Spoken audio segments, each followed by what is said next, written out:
on YouTube. This is Emily Iannielli, the male to female transgender girl.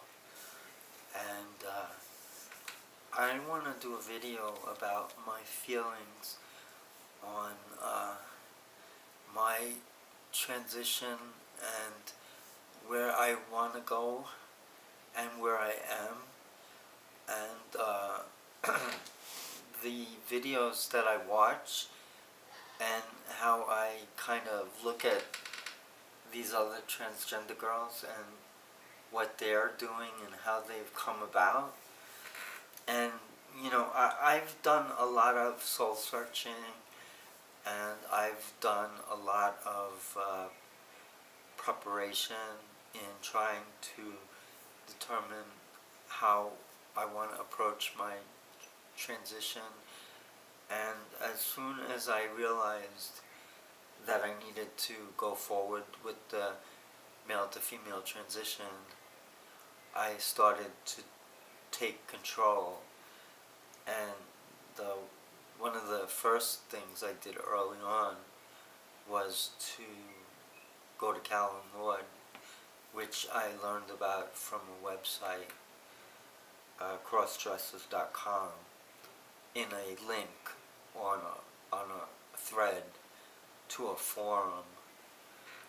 And I was very delighted when I went to Callan Lord and I did an intake, and I got matched up to a doctor, a primary care physician, and I went there with the intention of seeking to go on hormone replacement therapy. As far as I know, that's like one of the first things you need to do. There are several first things you need to do. That's one of them. Then there's electrolysis or laser. I chose electrolysis after doing some research, and I found that although the laser is probably much more expensive and much more time consuming, that it's also much more effective.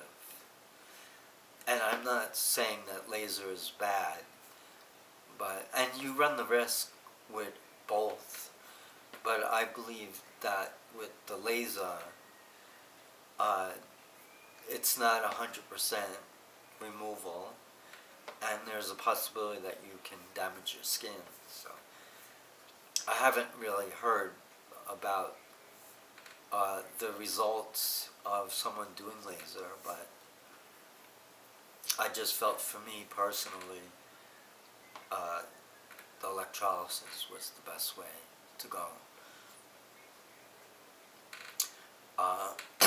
When I was going to Callan Lord, I went to see my doctor, Dr. Juliet, for about 3 months before she started me on hormones. And I was also going to a therapist. Actually, I was seeking help, and I was trying to find a therapist that specialized in gender issues, and that was one of the hardest things, because a lot of the therapists aren't trained really in transgender issues. So I was quite surprised, actually. But I think you have to kind of have a positive attitude when you're going through a transition. And you're going to have ups and downs, and there are going to be days where you feel like you're not getting anywhere and you're disappointed. But I think over time, if you have patience and you have goals set, that the transition is quite interesting, exciting, and fun and enjoyable. But you have to really be patient, you have to have a goal in place, and you have to be somewhat tolerant of the the expediency of the transition. You're not going to change overnight. You're not going to all of a sudden wake up tomorrow and have a 34B cup or C cup. The breast development from male to female is very slow. And that's why a lot of transgender girls do breast augmentation surgery, because they just aren't satisfied with the level of growth of their chest area, the breasts. And naturally, transgender women want to have boobs just like any woman, and they want to show it off and be confident and happy. And for me, I have small size. I'm only a 34A cup, and I don't even wear a bra. I have bras, but I don't really wear them. Usually, I just wear a dress over my breasts. But it takes time, and I was very self-conscious going out in public when I was first transitioning.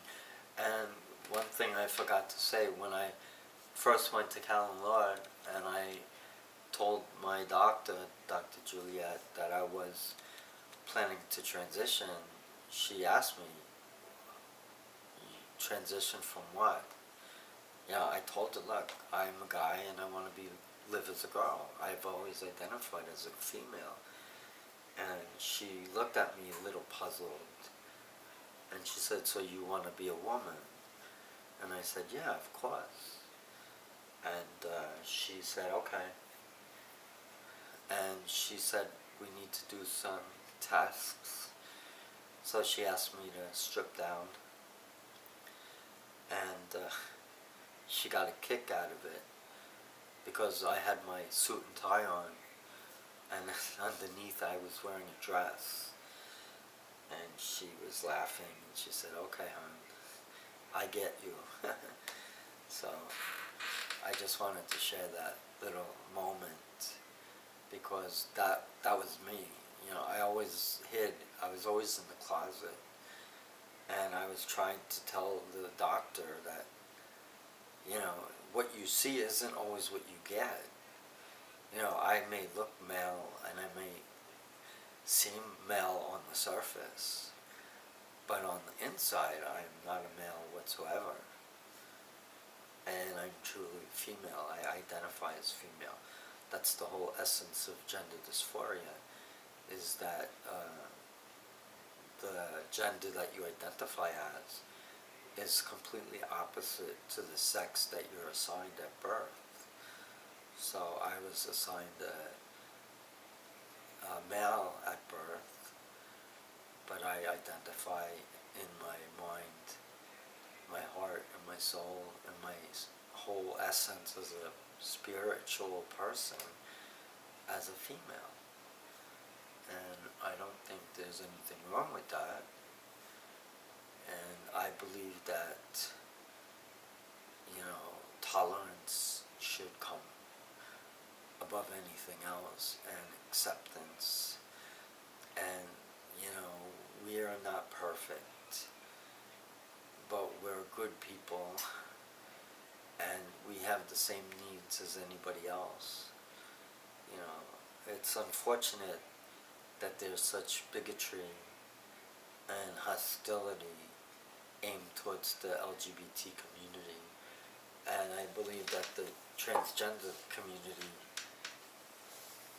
really has their own battles to fight.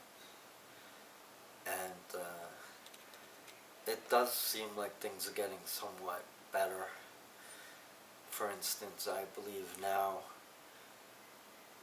in New York State it's mandatory that all health insurance companies must provide for surgery for those insured who struggle with gender dysphoria or gender identity disorder. In the past, the health insurance companies wouldn't go for it because they would say that it's cosmetic surgery and it's not necessary. But the reality is that it is necessary for many, if not all, transgender women or transgender men. The surgery is a part of the transition, and it's a very important part. I'm not saying that everyone who's transgender does surgery or even wants to, but there is a very high percentage of transgender individuals that seek to do surgery. Not all of them are cleared for surgery, but I would say a good majority of transgender people do at some point in their life wish to have the surgery. And I can attest to that because I also, at this point in my life, feel the surgery would help me deal with my gender dysphoria, and it would allow me to feel more in true sync with my mind, heart, and soul.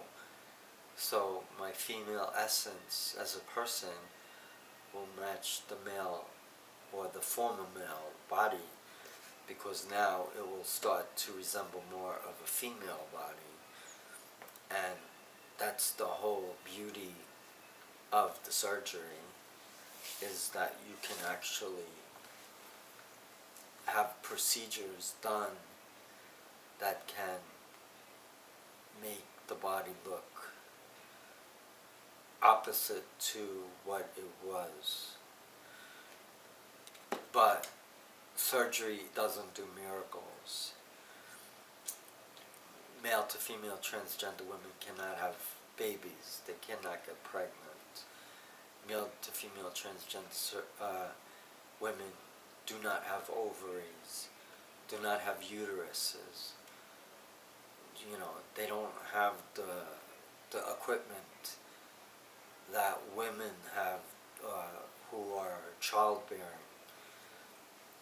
But a lot of women, transgender women, are just happy to be accepted and thought of as women. And that's basically what their whole struggle is towards achieving. And, you know, it is a wonderful joy when you can look in the mirror and see the reflection of a woman, and you are no longer trapped.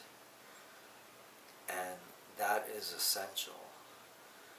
And I feel that in my personal battles, that the day that I walk confidently and am accepted as a full-time woman, I will be so overjoyed. And I have made accomplishments in my transition. I've had guys give me a thumbs up. You know, I have had girls compliment me on my outfits. And I've been on Facebook, and I've gotten people complimenting me when I post pictures. So it helps me, it raises my self-esteem, gives me a confidence boost. Because being transgender, you always live in denial, and you always live with insecurity. You know, you have self-doubt. I always doubted whether I would ever pass as a woman, and if I could ever be pretty like a female. But I must say, after being on hormone replacement therapy for about 2.5 years, that I'm pretty happy with the way things are shaping up. You know, and you know, I'm trying to grow my hair. isn't that long, but you know, it's getting somewhat long, but it's much longer than I ever had it. To be honest with you, my hair, this is the longest that I ever had my hair. I never had it this long before. So this is new for me, but I love it. And I also like the highlighting of it, but you know, it gets expensive. So you have to kind of gauge your spending, and you know, you want to do the things that will enhance your femininity, but you also have to work within a budget, because you know, to do electrolysis, to do hair, to do makeup, to do the therapy, to do the hormones and the blood tests and the doctor appointments and the co-pays, you know, it adds up. And the travel, and you know, and then eventually surgery and all the other nice things that we as male to female transgender women look forward to. You know, I just want to find my inner peace and happiness, and I want to be able to share that with my family, especially my son. And I will always remember that even though I transition from male to female, I will always be my son's father, and I will always support him and help him in his life. And that's just how I've always been and how I always will be, you know. And we're not perfect as people. We have our chinks in the armor, so to speak, but I am a good person, and I just happen to have gender dysphoria, gender identity disorder, whatever you want to call it. And for me, the only real way of helping cope with the gender dysphoria is to actually transition. And since I was born male, that means that I wish to transition to become female. And it's not rocket science, you know. When you think about it, you cannot have an absolute. Gender cannot be an absolute.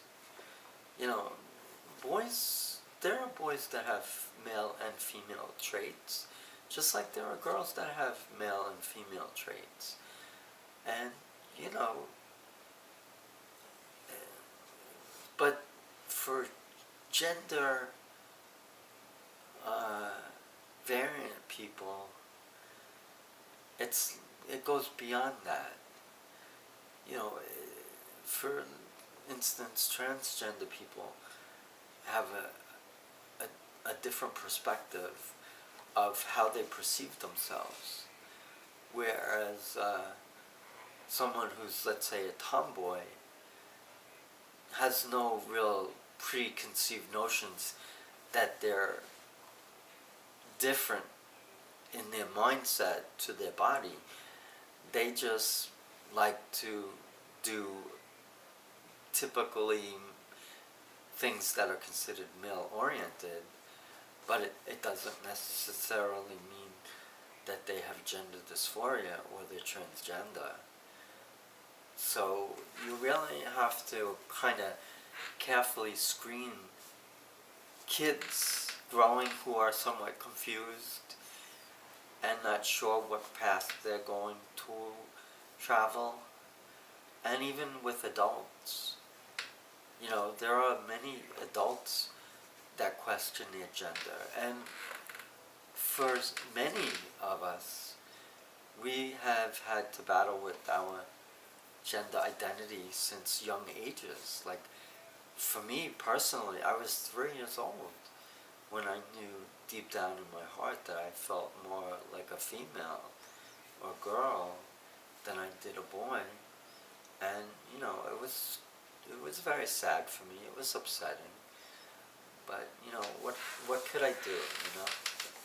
All I knew is that you just have to deal with things, and life isn't perfect. You know. And sure, when I watch these transgender girls on YouTube and where they are in the transition and how they look after going on hormones, some not even a full year, and they're blossoming. And for me, 2.5 years, and I'm just starting to find comfort in how I look. So it's different for all. It's not like gonna happen for everyone at the same time. But like I said before, if you approach it with a game plan, you have a goal set, and you are very dedicated, and you are not easily discouraged, then over time you'll eventually see results and you'll be happy, most likely. But it takes time, and I'm not going to lie to you, but you have to just roll with the punches, as they say. Now, I must admit that when I watch other transgender girls, I love to leave comments of, flattering comments, complimentary comments, because I'm in awe when I see these other transgender girls. And I'll be honest, it makes me feel jealous, when I see some of these girls, I'm just like in awe with how they've developed.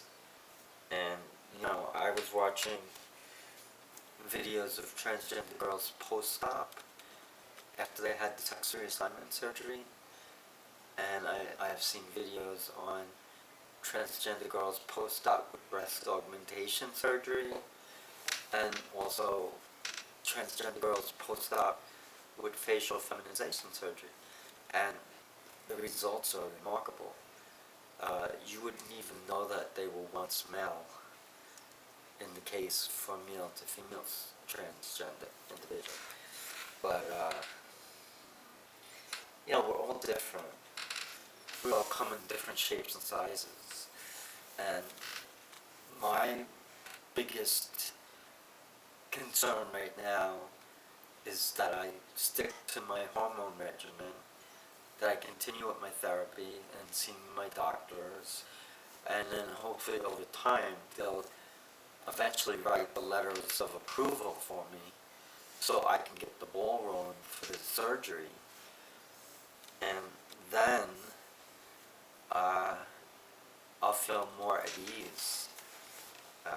It's very hard for me to feel totally like a girl when I still have constant reminders of my birth sex.